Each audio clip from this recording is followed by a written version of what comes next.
നമസ്കാരം. മാസപ്പടി വിവാദത്തിൽ മുഖ്യമന്ത്രി പിണറായി വിജയന്റെ മകൾ വീണ വിജയനെതിരെ നടപടികൾ ഇപ്പോഴും തുടർന്നുകൊണ്ടിരിക്കുകയാണ്. ഹൈക്കോടതി നോട്ടീസ് അയച്ചത് കഴിഞ്ഞ ദിവസമായിരുന്നു. ഇതുകൂടാതെ SFIO അന്വേഷണവും സജീവമായി നടക്കുന്നുണ്ട് എന്നാണ് ലഭ്യമായ വിവരം. വീണ വിജയന്റെ എക്സാലോജി കമ്പനിയുമായി ബന്ധമുള്ള സ്ഥാപനങ്ങളിലേക്കും കൂടി അന്വേഷണം വ്യാപിപ്പിച്ചിട്ടുണ്ട്. ഇതിന്റെ ഭാഗമായി 13ഓളം സ്ഥാപനങ്ങൾക്ക് SFIO നോട്ടീസ് നൽകിയിരുന്നു എന്ന വിവരം നേരത്തെ തന്നെ പുറത്തു വന്നതാണ്. ഇപ്പോഴിതാ കണ്ണൂരിലെ ഒരു സ്കൂളും എക്സാലോജിക്കുമായുമുള്ള ബന്ധത്തിന്റെ പേരിൽ അന്വേഷണം നേരിടുകയാണ്. അടുത്തയിടെ അനധികൃത പിരിവിന്റെ പേരിൽ വാർത്തകളിൽ നിറഞ്ഞ കടമ്പൂർ സ്കൂളിലെ മാനേജർക്കാണ് എക്സാലോജി കമ്പനിയുമായുള്ള ബന്ധത്തിന്റെ പേരിൽ നോട്ടീസ് ലഭിച്ചിരിക്കുന്നത്. സ്കൂൾ മാനേജർ P മുരളീധരൻ എക്സാലോജിക്കുമായി നടത്തിയ സാമ്പത്തിക ഇടപാടുകൾ SFIO അന്വേഷിച്ചു വരികയാണ്. ഇടപാടുകളുടെ രേഖകൾ ആവശ്യപ്പെട്ടുകൊണ്ട് മാനേജർക്ക് SFIO നോട്ടീസ് നൽകി. ലക്ഷങ്ങളുടെ ഇടപാടാണ് എക്സാലോജിക് സൊല്യൂഷൻസുമായി കടമ്പൂർ സ്കൂൾ മാനേജർ നടത്തിയത്. എക്സാലോജിക് എന്ത് സഹായമാണ് നൽകിയത് എന്നാണ് SFIOയ്ക്ക് അറിയേണ്ടത്. മുഖ്യമന്ത്രിയുടെ മണ്ഡലത്തിലെ സ്ഥാപനത്തിന് വഴിവിട്ട് എന്തെങ്കിലും സഹായം മുഖ്യമന്ത്രിയിൽ നിന്നോ മറ്റോ ലഭിച്ചോ എന്നതിലാണ് അന്വേഷണം. എക്സാലോജിക് സൊല്യൂഷൻസുമായി നടത്തിയ ഇടപാടിന്റെ സ്വഭാവം, ധാരണാപത്രത്തിന്റെ പകർപ്പ്, വർക്ക് ഓർഡർ, മറ്റ് അനുബന്ധ രേഖകൾ എന്നിവ ആവശ്യപ്പെട്ടുകൊണ്ട് മാനേജർ P മുരളീധരന് SFIO കത്ത് നൽകിയിരുന്നു. ഇത് സംബന്ധിച്ച വാർത്ത റിപ്പോർട്ടർ ചാനലാണ് ആദ്യം പുറത്തുവിട്ടത്. അടുത്തയിടെ സ്കൂൾ മാനേജർക്കെതിരെയും സ്കൂളിലെ പലവിധ സാമ്പത്തിക തട്ടിപ്പുകളെക്കുറിച്ചും വ്യാപകമായ രീതിയിൽ പരാതികൾ ഉയർന്നിട്ടും സർക്കാരും വിദ്യാഭ്യാസ വകുപ്പും മൗനം തുടരുന്നത് ഈ എക്സാലോജിക് ബന്ധത്തിന്റെ പുറത്താണ് എന്ന ആക്ഷേപങ്ങളും ഇപ്പോൾ സജീവമാണ്.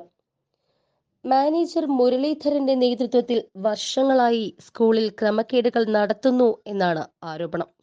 ഡിജിറ്റൽ ബോർഡിന്റെ പേരിൽ പിരിച്ച കോടികൾ, സർക്കാർ അച്ചടിച്ചു നൽകുന്ന ചോദ്യപേപ്പറിന്റെ പേരിൽ നടത്തിയ ലക്ഷങ്ങളുടെ പണപ്പിരിവ്, വൈദ്യുതിക്കും കുടിവെള്ളത്തിനും പിരിച്ചെടുത്ത ഭീമമായ തുക, യൂണിഫോം വിതരണത്തിലെ വ്യാജ GST ബില്ല് ഉപയോഗിച്ചുകൊണ്ടുള്ള ക്രമക്കേട് നടത്തി എന്നിങ്ങനെയാണ് ആക്ഷേപങ്ങൾ. അനധികൃത പണപ്പിരിവ് സംബന്ധിച്ച് മുഖ്യമന്ത്രി ഉൾപ്പെടെ നിരവധി തവണ ഉന്നത അധികൃതർക്ക് പരാതി നൽകിയിട്ടും നടപടിയെടുക്കാത്തത് മകളുടെ കമ്പനിയുടെ ക്ലയന്റ് ആയതുകൊണ്ടാണ് എന്ന വിമർശനമാണ് ഇതോടെ സജീവമാകുന്നത്. മുഖ്യമന്ത്രിയുടെ മകൾ വീണയുടെ എക്സാലോജി കമ്പനി വലിയ തുകയുടെ സാമ്പത്തിക ഇടപാട് നടത്തിയ മുഴുവൻ കമ്പനികൾക്കും സ്ഥാപനങ്ങൾക്കും സീരിയസ് ഫ്രോഡ് ഇൻവെസ്റ്റിഗേഷൻ ഓഫീസിന്റെ നോട്ടീസ് നൽകിയിരുന്നു. ഇടപാടുകളുടെ രേഖകളെല്ലാം തന്നെ ചെന്നൈ ഓഫീസിൽ ഹാജരാക്കണമെന്നാവശ്യപ്പെട്ടുകൊണ്ട് കമ്പനി നിയമപ്രകാരമാണ് നോട്ടീസ് നൽകിയത്.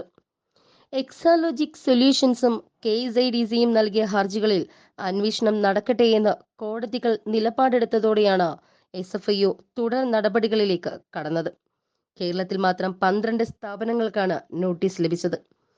അന്വേഷണത്തിന്റെ ഭാഗമായി എക്സാലോജിക് സൊല്യൂഷൻസിന്റെ ബാങ്ക് അക്കൗണ്ട് വിശദാംശങ്ങൾ SFIO പരിശോധിച്ചിരുന്നു.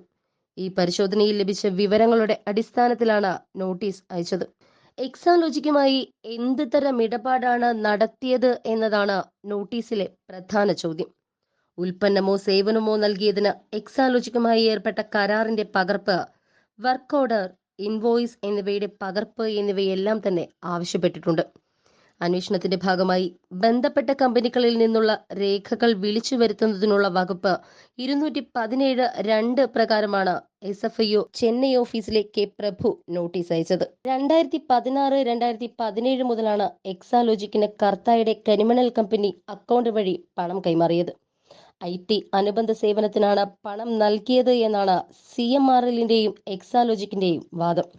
ഈ കാലഘട്ടത്തിൽ 10-ലധികം സ്ഥാപനങ്ങൾ എക്സാലോജിക്കുമായി വലിയ സാമ്പത്തിക ഇടപാട് നടത്തിയെന്നാണ് അക്കൗണ്ട് പരിശോധിച്ച് SFIO കണ്ടെത്തിയത്.